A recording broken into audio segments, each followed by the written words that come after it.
a river, like a river. Come back to my YouTube channel, guys. Nah, sebelum kalian menonton, kalian wajib like, comment, and subscribe. Dan jangan lupa bunyikan loncengnya juga ya.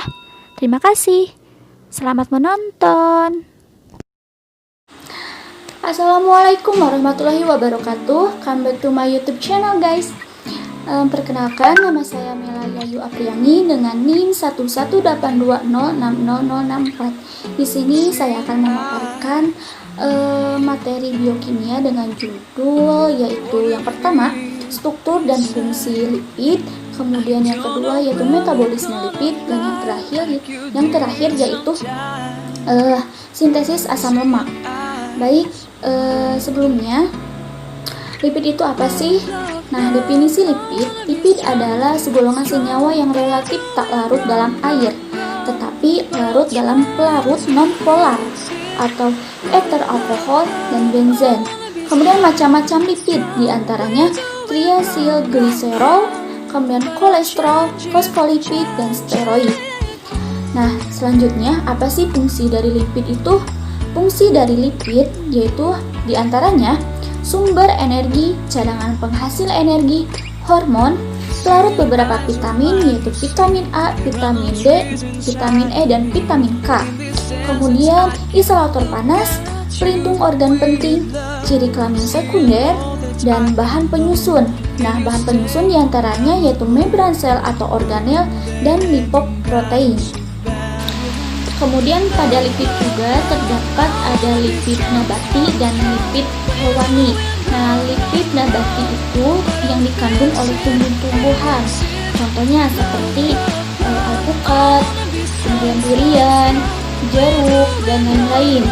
Nah, pada lemak alam ini atau lemak nabati ini yaitu terbentuk dari gliserol dan asam-asam lemak yang tidak jenuh. Kemudian pada lipid hewani yaitu lemak yang dikandung oleh hewan, contohnya seperti daging, telur, ikan, dan lain-lain. Nah, adapun perbedaan umum antara lipid nabati dan lipid hewani, antaranya apa saja? Nah, yaitu lipid hewani atau lemak hewani mengandung kolesterol. Kemudian sedangkan pada lemak nabati yaitu mengandung fitosterol. Nah, kadar asam lemak tidak jenuh dalam lemak hewani yaitu lebih kecil dari lemak nabati. Kemudian berdasarkan struktur kimianya, lipid adalah ester gliserida dengan jumlah atom lebih dari 10 yang terbentuk dari reaksi esterifikasi antara asam lemak dan gliserol. Selain itu, ester gliserida membentuk lemak dan minyak. Nah, sedangkan berdasarkan struktur trigliserida, lipid dibagi menjadi dua jenis yaitu lemak dan minyak. Nah, lemak dan minyak ini tergolong senyawa trigliserida atau triacylglycerol, yang berarti senyawa yang memiliki 3 gliserol, 3 OH dari gliserol ini dapat diubah dengan sejenis sisa asam atau berbagai jenis sisa asam. Nah, adapun rumus struktur dari lemak atau minyak bisa dilihat di gambar. Pada gambar tersebut R1, R2, dan R3 ini yang dimaksudkan adalah rantai hidrokarbon dengan jumlah atom karbon dari 3 sampai 23, tetapi paling umum dijumpai adalah 15 atau 17. Lemak yang terbentuk dari asam karboksilat sejenis, yaitu R1 sama dengan R2 sama dengan R3. Nah, disebut lemak sederhana jika terbentuk dari 2 atau 3 jenis asam karboksilat disebut campuran. Nah, selanjutnya penamaan lemak itu bisa dimulai dengan kata gliseril yang diikuti nama asam lemaknya. Kemudian bagaimana sih penamaan dari lemak dan minyak? Nah, penamaan dari lemak dan minyak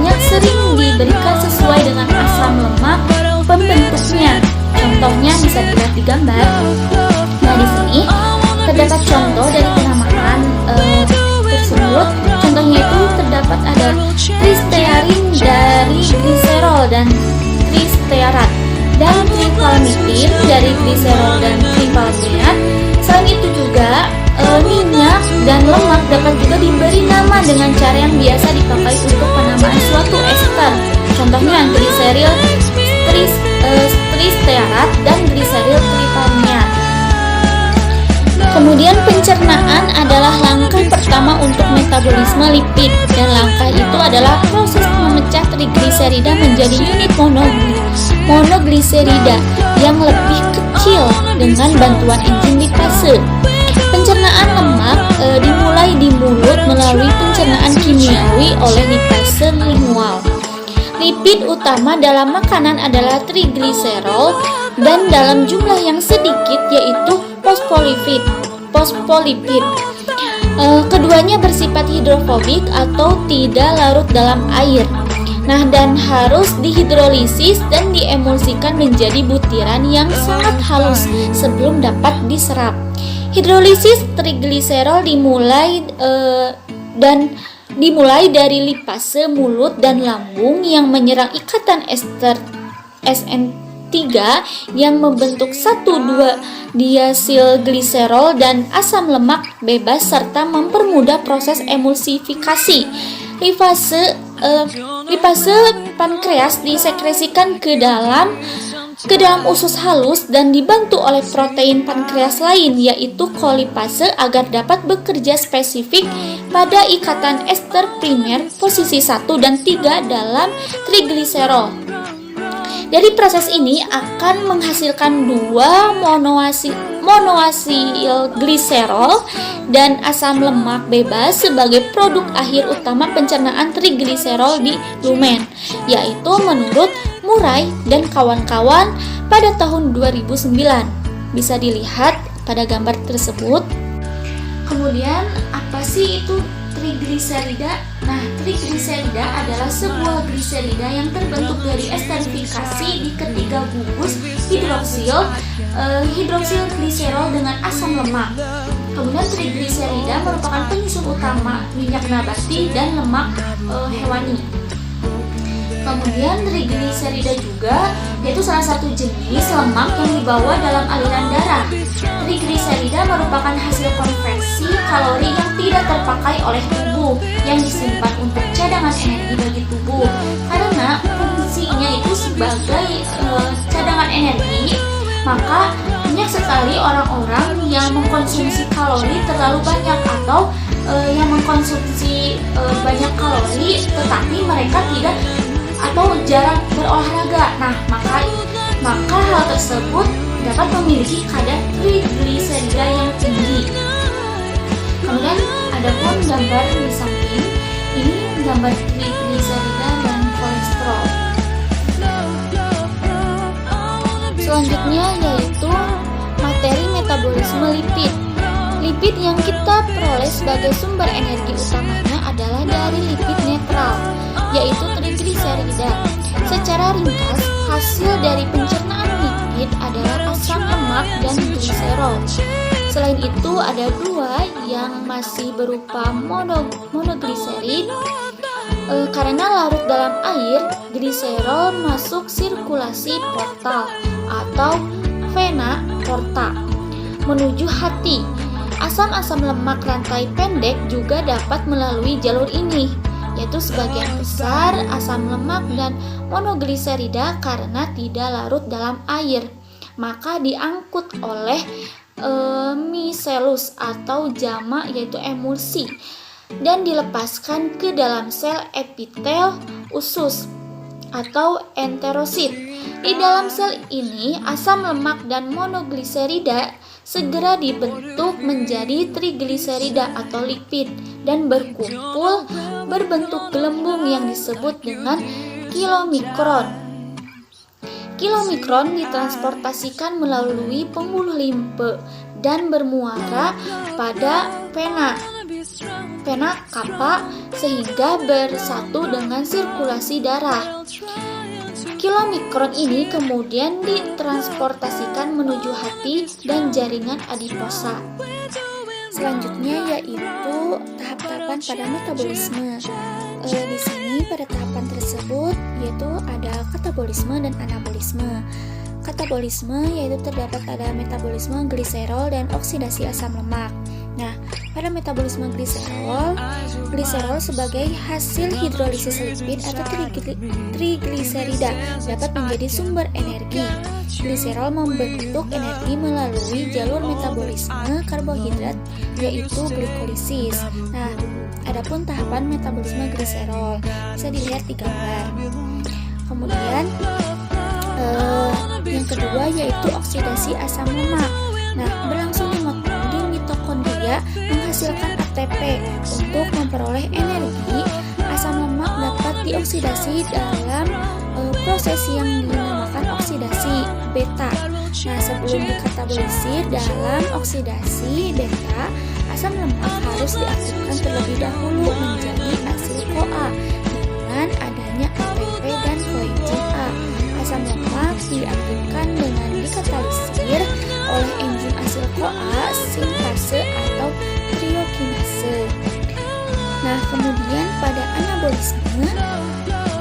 anabolisme terdiri dari 3 tahapan dasar, diantaranya produksi prekursor seperti asam amino, monosakarida, dan nukleotida. Aktivasi senyawa-senyawa menjadi bentuk reaktif menggunakan energi dari ATP, dan penggabungan prekursor tersebut menjadi molekul kompleks seperti protein polisakarida, kemudian lemak, dan asam nukleat. Nah, anabolisme yang menggunakan energi cahaya dikenal dengan fotosintesis, sedangkan yang menggunakan energi kimia dikenal dengan kemosintesis. Nah, hasil-hasil anabolisme berguna dalam fungsi yang esensial. Hasil-hasil tersebut misalnya glikogen dan protein sebagai bahan bakar dalam tubuh, asam nukleat untuk pengkopian informasi genetik, kemudian protein, lipid, dan karbohidrat menyusun struktur tubuh makhluk hidup, baik intraseluler maupun ekstraseluler. Bila intinya, proses anabolisme sangat penting bagi tubuh. Kenapa? Karena tanpa proses ini, kelangsungan pertumbuhan dan sel-sel di dalam jaringan dan organ tubuh tidak akan terjadi. Proses anabolisme bisa terganggu bila ada masalah pada hormon yang terlibat di dalamnya.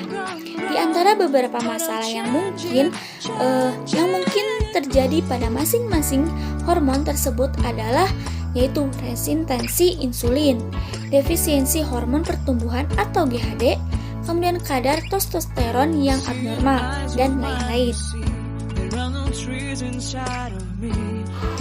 Selanjutnya yaitu materi sintesis asam lemak. Nah, biosintesis asam lemak terjadi di sitoplasma, khususnya di hati, jaringan adiposa, ginjal, paru-paru, dan kelenjar mamae. Bahan suplai karbon yang paling penting adalah glukosa. Akan tetapi prekursor asetil CoA yang lain seperti asam amino ketogenik itu dapat digunakan. Nah, pada vertebrata, biosintesis asam lemak dikatalis oleh asam lemak sintase, sebuah multifungsi enzim terletak di sitoplasma. Enzim memerlukan asetil CoA sebagai pengantar molekul. Dalam reaksi siklik, residu asetil memanjang dengan 1 unit C2 pada satu waktu untuk 7 siklus. NADPH plus dan H plus digunakan sebagai agen reduksi dalam proses ini, yaitu menurut Coleman tahun 2005 halaman 168. Asam lemak disintesis dengan penambahan 2 unit karbon ke ujung rantai hidrokarbon. Sintesis asam lemak terdiri dari 2 tahap, yaitu tahap awal dan tahap pemanjangan. Yang pertama yaitu tahap awal, yaitu sintesis asetil ACP dan molonil ACP dari asetil CoA. Langkah awal ini melibatkan kondensasi gugus asetil dan malonil untuk membentuk sebuah prekursor 4 karbon. Selanjutnya yaitu tahap kedua, yaitu tahap pemanjangan.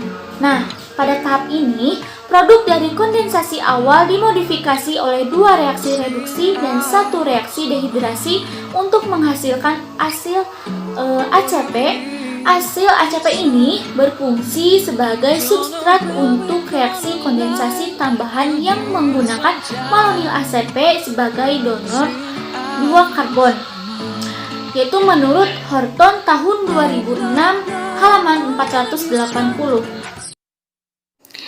Baik teman-teman, mungkin sekian dari video kali ini. Semoga bermanfaat untuk kalian semua yang sudah menonton atau yang sedang menonton, dan khususnya untuk saya sendiri bermanfaat juga. Dan mohon maaf apabila video ini kurang jelas ataupun banyak kesalahan dari cara penyampaiannya, karena mungkin saya juga masih belajar. Dan terima kasih. Assalamualaikum warahmatullahi wabarakatuh. Jangan lupa like, comment, and subscribe, dan bunyikan juga ya loncengnya.